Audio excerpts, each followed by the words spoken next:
आज हम लोग बात करेंगे पोस्टुलेट्स ऑफ क्वांटम मैकेनिक्स। ये जो टॉपिक है ना, ये आपका बीएससी के लिए बहुत बहुत ज्यादा इंपॉर्टेंट टॉपिक है, जो कि सेमेस्टर 5 के स्टूडेंट्स हैं उनके लिए बहुत बहुत ज्यादा हेल्पफुल होगा। सिर्फ उनके लिए ही नहीं, जो बीटेक कर रहे हैं, जो एमएससी में है, उनके लिए भी ये बहुत बहुत इंपॉर्टेंट टॉपिक है। टॉपिक का नाम है पोस्टुलेट्स ऑफ क्वांटम मैकेनिक्स। तो चलिए सबसे पहला पोस्टुलेट के बारे में बात करते हैं। सबसे पहला पोस्टुलेट जो है ना, वो हमारा ऑपरेटर्स के बारे में है। हमारे पास बहुत अलग अलग तरह के ऑपरेटर्स हैं, तो चलिए देख लेते हैं हमारे ऑपरेटर्स के बारे में हम क्या बात कर सकते हैं। तो बोला गया है कि there is a linear quantum mechanical operator corresponding to every observable which describes the motion of a particle। कहने का मतलब कि हमारे पास जो क्वांटम मैकेनिक्स है ना, यहां पे कुछ लीनियर क्वांटम मैकेनिकल ऑपरेटर्स हैं, जैसे कि पोजीशन ऑपरेटर है, जैसे कि मोमेंटम ऑपरेटर है, जैसे कि एनर्जी ऑपरेटर है। बहुत अलग अलग तरह के ऑपरेटर्स हैं जो कि किसी वेव फंक्शन में ऑपरेट करने के बाद हमको डिजायर्ड रिजल्ट्स देते हैं। अगर हमारे पास पोजीशन ऑपरेटर है तो हमको उसका रिजल्ट जो मिलेगा वो हमारा पोजीशन मिलेगा, और अगर हमारे पास मोमेंटम ऑपरेटर है तो उसका जो हमारा रिजल्ट मिलेगा वो हमारा टोटल मोमेंटम मिलेगा। ठीक उसी तरह से अगर हम एनर्जी ऑपरेटर के बारे में बात करें तो हमारा जो रिजल्ट मिलेगा वो हमारा टोटल एनर्जी मिलेगा। तो चलिए एक बार हम लोग देख लेते हैं कि हमारे पास ऑपरेटर्स क्या क्या है। सबसे पहला ऑपरेटर के बारे में बात करेंगे तो जिसको कहते हैं हम लोग कार्टेशियन कोऑर्डिनेट ऑपरेटर। बेसिकली इसका नाम पोजीशन ऑपरेटर भी है। तो पोजीशन ऑपरेटर के बारे में बात करने से पहले हम लोग कुछ डिटेल में बात करते हैं कि क्या है ये पोजीशन ऑपरेटर। कोऑर्डिनेट ऑपरेटर है तो एक्स वाई जेड के बारे में तो बात होगा ही। तो क्या है कि these operators are X cap, Y cap and Z cap correspond to X Y Z coordinates. मतलब कि X cap, Y cap, Z cap ये ऑपरेटर को रिप्रेजेंट करने के लिए, हम लोग आगे भी पिछले क्लास में भी बात कर चुके हैं कि जो हमारा कैप है वो हमारा ऑपरेटर को रिप्रेजेंट करता है। तो the result is function multiplied by corresponding coordinate. जैसे कि ये ऑपरेटर किसी वेव फंक्शन साई पे ऑपरेट करेगा तो जो हमारा रिजल्ट होगा वो function multiplied the corresponding coordinate है। तो जो कोऑर्डिनेट क्या था, हमारा एक्स था, तो एक्स कोऑर्डिनेट के साथ हमारा जो फंक्शन है वो मल्टीप्लाइड होके आ जाएगा। कब? जब ये हमारा ऑपरेटर एक्स ऑपरेटर साई पे ऑपरेट करेगा तो एक्स कोऑर्डिनेट आएगा, उसके साथ हमारा मल्टीप्लाइड क्या रहेगा, वेव फंक्शन। ठीक है ना। तो इसी को हम लोग, इसी operator Sai operator x operator को हम लोग कहते हैं पोजीशन ऑपरेटर्स। यहां एक्स के जगह पे वाई कैप भी रह सकता है और जेड कैप भी रह सकता है। क्यों? ये हमारा कार्टेशियन कोऑर्डिनेट ऑपरेटर है कि कोई भी एक्सिस के बारे में हम एट वन टाइम बात कर सकते हैं। तो उम्मीद करते हैं पोजीशन ऑपरेटर्स क्या होता है ये समझ में आ गया होगा, जिसका दूसरा नाम कार्टेशियन कोऑर्डिनेट ऑपरेटर भी है। तो आगे नेक्स्ट पार्ट जो है हमारा वो है टाइम ऑपरेटर। कहने का मतलब कि अगर हमारा टाइम किसी फंक्शन पे ऑपरेट करेगा तो उसका जो रिजल्ट होगा वो time multiplied by that function होगा। जैसे कि देखते हैं यहां पे the time operator is represented by T cap, ये हम लोग जानते हैं। When this operator operates on the function psi, ये जब साई पे ऑपरेट करेगा तो the result is function multiplied by time. Function multiplied by time, तो जो हमारा ऑपरेटर ऑपरेट किया तो रिजल्ट क्या आ गया, फंक्शन मल्टीप्लाइड बाय टाइम, यानी या फिर टाइम मल्टीप्लाइड बाय फंक्शन, जो भी आप बोले। ठीक है ना। तो रिजल्ट हमेशा टाइम, एनर्जी, पोजीशन इसके फॉर्म में आएंगे। ठीक है ना। आगे अगर हम तीसरा ऑपरेटर के बारे में बात करें जो कि है हमारा लीनियर मोमेंटम ऑपरेटर, इसके बारे में थोड़ा डिटेल में देखते हैं। ये लीनियर मोमेंटम ऑपरेटर का बात करेंगे तो इसको रिप्रेजेंट किया जाएगा, अगर हम एक्स एक्सिस की बात करें तो P X cap, Y axis की बात करें तो P Y cap, and Z axis की बात करें तो पी जेड कैप। ये हमारा अलग अलग एक्सिस के लीनियर मोमेंटम ऑपरेटर्स हैं। और ओवरऑल एक जनरल वे में बात करें तो हमारा पी कैप होगा, जहां पे एक्स वाई जेड तीनों ही मोमेंटम ऑपरेटर्स इंक्लूडेड है। और पी कैप को हम लोग लिख सकते हैं, जो ऑपरेटर है उसको रिप्रेजेंट किया जाता है minus i h cross del vector से। डेल्टा से इसको हम लोग रिप्रेजेंट करते हैं, minus i h cross delta. Is it clear? ये हमारा पी कैप का वैल्यू आ गया, जो कि हमारा मोमेंटम ऑपरेटर है। इसके बारे में हम लोग पिछले भी क्लासेस में डिटेल में बात किए हैं कि हमारा ऑपरेटर्स क्या होता है। अगर आप ये सारा चीज नहीं देखे हैं डिटेल में, तो आप हमारा ऑपरेटर वाला क्लास जरूर कीजिए। ऑपरेटर वाले क्लास में आपको सब कुछ डिटेल में समझ में आ जाएगा। तो P cap is equal to minus i h cross del. उसके बाद क्या है कि पी एक्स, अगर हम यहां पे पी एक्स के बारे में बात करें, पी एक्स ऑपरेटर, तो minus i h cross del by del X हो जाएगा, मतलब कि पार्शियल डेरिवेटिव ऑफ एक्स हो जाएगा। और उसी तरह से पी वाई ऑपरेटर की बात करें तो minus i h cross del by del Y हो जाएगा। और जेड ऑपरेटर यानी कि मोमेंटम अलोंग जेड ऑपरेटर की बात करें तो minus i h cross del by del Z हो जाएगा, पार्शियल डिफरेंशिएशन ऑफ जेड हो जाएगा। जनरल टर्म्स में बात करें तो P operator operating on wave function psi, it will give the result minus i h cross del psi. इसका जो रिजल्ट होगा ना, वो momentum, total momentum multiplied by that function होगा। तो ये जो रिजल्ट आएगा, इसको सॉल्व करने के बाद जो रिजल्ट आएगा, उस पूरे रिजल्ट को साई के अलावा जो हमारा कांस्टेंट यहां पे होगा, कोफिशिएंट होगा, वो पूरा ही हमारा लीनियर मोमेंटम को रिप्रेजेंट करेगा, जो कि इसे ये बता रहा है। Is it clear? इसको हम लोग न्यूमेरिकल्स के फॉर्म में भी देख सकते हैं। अगर हमारे पास कोई फंक्शन दिया रहता, उसको ऑपरेट करने के बाद जो हमारे पास कोफिशिएंट बचता, apart from that function, that coefficient will be the linear momentum, the value of linear momentum. इसको आगे जाके हम लोग आइगन वैल्यू का भी नाम देते हैं, बात करेंगे। इसके बाद हमारा चौथा ऑपरेटर जो होने वाला है, which is potential energy operator. Similarly अभी तक हम लोग जो भी बात किए हैं कि जो हमारा ऑपरेटर है पोटेंशियल एनर्जी ऑपरेटर, उसको भी कैप से रिप्रेजेंट करेंगे। तो यही भी कैप जब हमारा किसी फंक्शन पे ऑपरेट करेगा, तो जो रिजल्ट होगा वो हमारा potential energy multiplied that function होगा। यही बात आपको यहां भी दिख रहा है। जब ये ऑपरेटर इस साई पे ऑपरेट करेगा, तो जो रिजल्ट होगा वो potential energy into that function होगा जिसपे वो ऑपरेट किया था। ठीक है ना? तो मतलब फंक्शन के साथ जो भी पार्ट मल्टीप्लाइड रहेगा, वो हमारा पोटेंशियल एनर्जी को रिप्रेजेंट करेगा। Is it clear? आगे बात करते हैं, जो कि हमारा टोटल एनर्जी ऑपरेटर। अभी तक हम लोग पोटेंशियल एनर्जी ऑपरेटर डिटेल में देखे। अब बात करेंगे टोटल एनर्जी ऑपरेटर के बारे में कि हमारा टोटल एनर्जी ऑपरेटर आखिर है क्या। तो अगर हम टोटल एनर्जी ऑपरेटर का बात करेंगे तो इसको रिप्रेजेंट किया जाता है ई कैप से। और ये हमारा जो टोटल एनर्जी ऑपरेटर है, ये एक टाइम डिपेंडेंट ऑपरेटर है। तो E is equal to i h cross delta by del T, del by del T. ठीक है ना? जब ये ई कैप साई पे ऑपरेट करेगा, तो जो हमारा रिजल्ट होगा वो टोटल एनर्जी होगा। तो ये ई किसको रिप्रेजेंट करेगा? टोटल एनर्जी को रिप्रेजेंट करेगा। ये कौन से कंडीशन का है? ये हमारा टाइम डिपेंडेंट एनर्जी ऑपरेटर है। क्या है हमारा? Time dependent energy operator. इसीलिए तो हम लोग डेल्टा बाय डेल टी किए हैं, डो बाई डो टी किए हैं। आपको दिख रहा है ये हमारा जो रिजल्ट होगा इसका कि ई साई होगा। ई किसको बता रहा है? E is total energy. थोड़ा और आगे बढ़ते हैं। अब अगर हम आगे बढ़े और चीजों के बारे में बात करें, तो अगला ऑपरेटर का नाम है हैमिल्टोनियन ऑपरेटर। अब अभी हम लोग टोटल एनर्जी का बात किए, लेकिन वो हमारा टाइम डिपेंडेंट था। अब अगर हम जो बात करेंगे ना हैमिल्टोनियन ऑपरेटर, इसका रिजल्ट भी टोटल एनर्जी आएगा, लेकिन पिछला वाला टाइम डिपेंडेंट था, ये टाइम इंडिपेंडेंट होगा। बस इतना ही डिफरेंस है।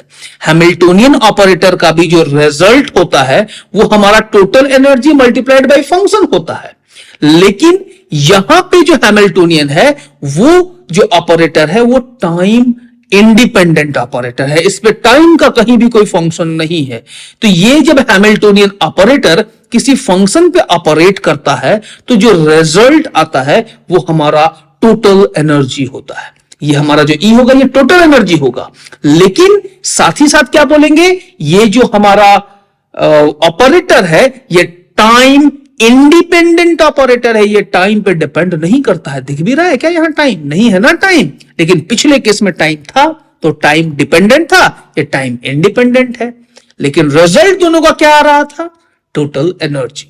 थोड़ा और आगे बढ़ते हैं, तो आगे बढ़ने से हमारे पास तो ऑपरेटर्स के बारे में हम लोगों ने डिटेल में बात कर लिया। अब अगला पोस्टुलेट है आइगन वैल्यू का। अब यहां तक इतना डिटेल में हम लोग पढ़ लिए ऑपरेटर्स को, तो आइगन वैल्यू हमारे लिए बहुत आसान हो गया।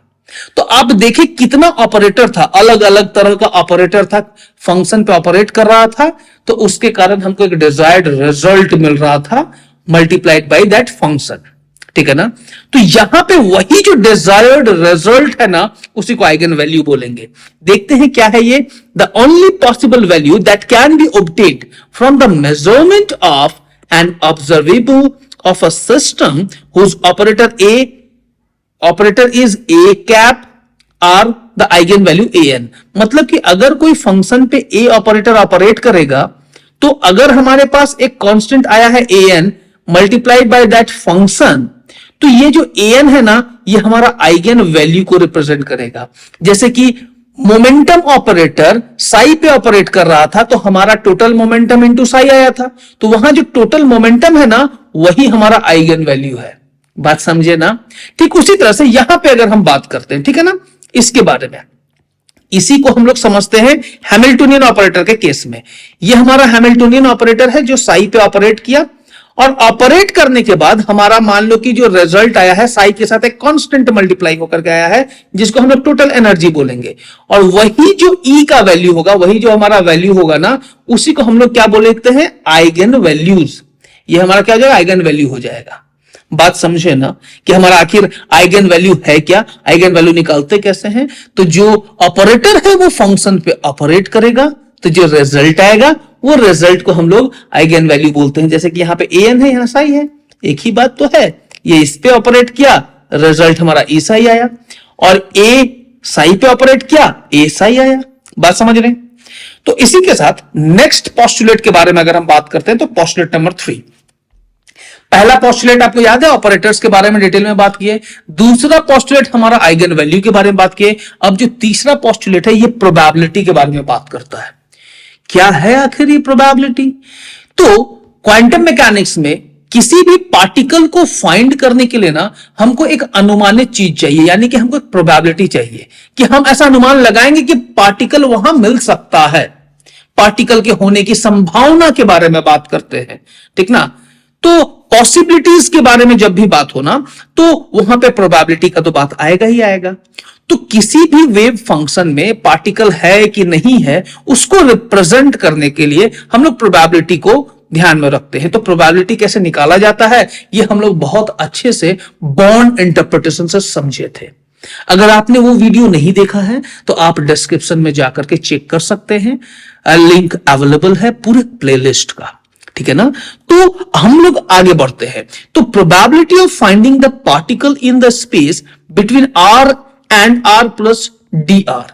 मान लो कि बहुत ही छोटा सा डिस्टेंस है डी आर, आर से लेकर के डी आर तक के बीच में हमारे पास जो पार्टिकल के मिलने की संभावना है, उसको हम लोग बोलेंगे psi asterisk psi D R. ये बहुत छोटा सा प्रोबेबिलिटी होगा, बहुत कम प्रोबेबिलिटी होगा यहां पे पार्टिकल के मिलने का, ठीक है ना, क्योंकि हमारा डिस्टेंस बहुत बहुत छोटा है। Psi asterisk into psi into D R बहुत बहुत छोटा है प्रोबेबिलिटी का वैल्यू। अगर हमको इसका रेंज बढ़ाना है, तो इसी छोटी से प्रोबेबिलिटी को हम लोग इंटीग्रेट कर देंगे एक बड़े रेंज में, तो हमारे पास एक बड़ा प्रोबेबिलिटी का वैल्यू आ जाएगा, एक बड़े रेंज के बारे में हमको पता चल जाएगा, ठीक ना। तो chances of finding the probability जो हमारा पार्टिकल है वो बढ़ जाएगा। जैसे कि अभी हम लोग डी आर के बारे में प्रोबेबिलिटी निकाले, तो ये हमारा psi asterisk psi into D R होगा। लेकिन अगर वही साई एस्ट्रिक इंटू साई रहता ना, सिर्फ ये पार्ट, तो उसको प्रोबेबिलिटी डेंसिटी बोलते हैं। हालांकि यहां डी आर मल्टीप्लाई हो गया है, जिस कारण से इसको हम लोग प्रोबेबिलिटी बोलेंगे। ये तो छोटा प्रोबेबिलिटी आया। अब अगर हम बड़े प्रोबेबिलिटी के बारे में बात करेंगे, तो इसको इंटीग्रेट कर देंगे R1 से R2 तक। R1 से R2 तक में पार्टिकल के मिलने की क्या संभावना है, क्या प्रोबेबिलिटी है, वो इस फॉर्मूला से हमको पता चलता है। Is it clear? तो ये फॉर्मूला लगा करके हम ये पता लगा सकते हैं कि हमारे पार्टिकल के मिलने की प्रोबेबिलिटी क्या है। तो चलिए थोड़ा और आगे बढ़ते हैं। आगे बढ़ेंगे तो अगर हम ऐसा बात बोले कि the total probability of finding the particle somewhere is unity, मतलब कि कोई एक जगह है, उस पार्टिकुलर रीजन में पार्टिकल हर हाल में मिलेगा। अगर पार्टिकल के मिलने की संभावना हर हाल में है, इसीलिए उसका जो प्रोबेबिलिटी होता है उसको हम लोग यूनिटी बोलते हैं। तो उस केस में इसका फॉर्मूला हो जाएगा psi asterisk psi D R equal to 1 integration minus infinity से प्लस इन्फिनिटी। मतलब कि ये जो प्रोबेबिलिटी है इसका वैल्यू 1 इसलिए है, मतलब कि यहां पे हमारा पार्टिकल 100% हमको मिलेगा ही मिलेगा। ठीक है ना। आगे जाकर के ये फंक्शन हमारा नॉर्मलाइज्ड भी कहलाता है। जब भी हमारा किसी फंक्शन का जो हमारा प्रोबेबिलिटी है उसका वैल्यू 1 हो जाए, इसका मतलब कि हमारा जो वेव फंक्शन साई है वो हमारा नॉर्मलाइज्ड है। ठीक है ना। ये हम लोग आगे बात करेंगे। तो पोस्टुलेट 3 उम्मीद करते हैं जो प्रोबेबिलिटी के बारे में बात हो रहा था वो समझ में आ गया। एक पार्टिकुलर रेंज तक का प्रोबेबिलिटी ऐसा होगा, अगर पार्टिकल हर हाल में मिले तो उसका प्रोबेबिलिटी 1 हो जाएगा। ठीक है ना। तो थोड़ा और आगे बढ़ते हैं और यहां पे पोस्टुलेट 4 के बारे में अगर हम बात करें तो ये है हमारा एक्सपेक्टेशन वैल्यू। एक्सपेक्टेशन वैल्यू मतलब कि किसी भी चीज का एवरेज निकाल के बारे में बात करेंगे। ठीक ना। अगर हमारे पास कोई ऑपरेटर ए है, उस ऑपरेटर को अगर हम साई पे ऑपरेट कराते हैं तो क्या रिजल्ट आ रहा है, वो हमारा उसका जो एवरेज रिजल्ट होगा उसके बारे में बात करते हैं। ठीक ना। तो क्या बोला है कि the average of a large number of independent measurement of an observable corresponding to the operator A is given by, इसको हम लोग जो एक्सपेक्टेशन वैल्यू है ए का उसको हम लोग इस तरह से लिख सकते हैं। ये हम जनरल फॉर्म में लिखे हैं। अब जरूरी नहीं कि ए ही रहे, कभी हमारा वो एक्सपेक्टेशन वैल्यू ऑफ पोजीशन भी हो सकता है, वो एक्सपेक्टेशन वैल्यू ऑफ मोमेंटम भी हो सकता है, कुछ भी हो सकता है हमारा। ठीक है ना। तो ए का जो हमारा एक्सपेक्टेशन वैल्यू है उसका फॉर्मूला है जो अवेलेबल रीजन का जो है पार्ट को इंटीग्रेट करेंगे psi asterisk A cap psi D R. Obviously हम लोग एक्सपेक्टेशन वैल्यू ऑलरेडी पहले पढ़ चुके हैं, इसको हम लोग इसलिए लिख रहे हैं क्योंकि ये हमारा चौथा पोस्टुलेट है क्वांटम मैकेनिक्स का। तो ये फॉर्मूला हम लोग पहले भी पढ़ चुके हैं। ठीक है ना। तो ये नीचे हमारा क्या है, प्रोबेबिलिटी को बता रहा है, ऊपर वाला हमारा जो है वो वेटेड एवरेज निकालने के लिए हम लोग जो वैल्यू फॉर्मूला यूज करते थे वो है हमारे पास। ठीक है ना। ये हमारा वेटेड एवरेज है और ये हमारा टोटल प्रोबेबिलिटी है। अगर हमारा फंक्शन नॉर्मलाइज्ड है, फंक्शन नॉर्मलाइज्ड है तो हमारा ये वाला पार्ट 1 हो जाएगा, psi asterisk psi D R available region equal to 1 हो जाएगा। और ये 1 हो गया मतलब नीचे वाला पार्ट 1 हो गया, और ये 1 हो गया तो हमारे पास जो रिजल्ट आया एक्सपेक्टेशन वैल्यू जो निकालना है हमको ए का, वो हमारा ये रिजल्ट आएगा। ये रिजल्ट तभी आएगा जब फंक्शन क्या हो, नॉर्मलाइज्ड हो। अदरवाइज हम लोग ये फॉर्मूला हमेशा यूज करेंगे। ये याद रखना, ये न्यूमेरिकल बनाने में आपको बहुत ज्यादा हेल्प करेगा। ठीक है ना। क्यों? क्योंकि यहां पे इसका वैल्यू हमारा क्या है, 1 है, मतलब नॉर्मलाइज्ड फंक्शन है। फंक्शन नॉर्मलाइज नहीं होगा तो ये फॉर्मूला यूज होगा एक्सपेक्टेशन वैल्यू का। ठीक है ना। थोड़ा और आगे बढ़ते हैं तो एक्सपेक्टेशन वैल्यू कितने तरह के होते हैं उसके बारे में बात करेंगे। सबसे पहले expectation value of position x के बारे में बात करते हैं, जो कि हमारा 1 डायमेंशन है। तो इसका फॉर्मूला होता है, ये भी हमारा फंक्शन नॉर्मलाइज्ड है, इसीलिए नीचे में साई एस्ट्रिक साई डीएक्स का वैल्यू हमारा 1 है, इंटीग्रेशन माइनस इन्फिनिटी से plus infinity psi asterisk X psi asterisk psi DX का वैल्यू क्या है, 1 है। तो ये हमारा नॉर्मलाइज्ड है, हम ऐसा मान के चल रहे हैं दिस फंक्शन इज नॉर्मलाइज्ड। तो ये हमारे पास एक्सपेक्टेशन वैल्यू का फॉर्मूला आ गया। ठीक है ना। ये हमारा साई स्क्वायर डीएक्स हो गया यहां पे। ठीक है ना।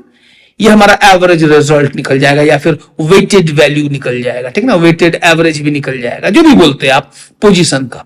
अब अगर हम मोमेंटम के बारे में बात करें, एक्सपेक्टेशन वैल्यू ऑफ पोजीशन तो निकल गया, अब हम लोग बात करेंगे एक्सपेक्टेशन वैल्यू ऑफ मोमेंटम। तो जब हम मोमेंटम ऑपरेटर लिखते हैं, यहां पे मोमेंटम का एक्सपेक्टेशन वैल्यू निकालते हैं, तो हमारा साई एस्ट्रिक के साथ मोमेंटम ऑपरेटर ऑपरेट करेगा, साई लिखाएगा, डी आर लिखा जाएगा। इसको जब हम सॉल्व करते हैं तो हमारे पास फाइनल रिजल्ट आता है minus i h cross integration psi asterisk delta psi D R. इसको सॉल्व करने पे आपका एक्सपेक्टेशन वैल्यू फॉर मोमेंटम आ जाएगा। उम्मीद करते हैं आपको जो हम 4 पोस्टुलेट्स के बारे में बात की क्वांटम मैकेनिक्स का, वो बहुत अच्छे से समझ में आया होगा। ठीक है ना। अगर आपको ये वीडियो अच्छा लगा तो आप हमारे चैनल को सबसे पहले सब्सक्राइब कीजिए, ताकि आपको इसी तरह का लेटेस्ट नोटिफिकेशन का जो हमारा वीडियोस है का नोटिफिकेशन आपको मिलता रहे। ठीक है ना। तब तक के लिए थैंक यू, धन्यवाद, जय हिंद, जय भारत।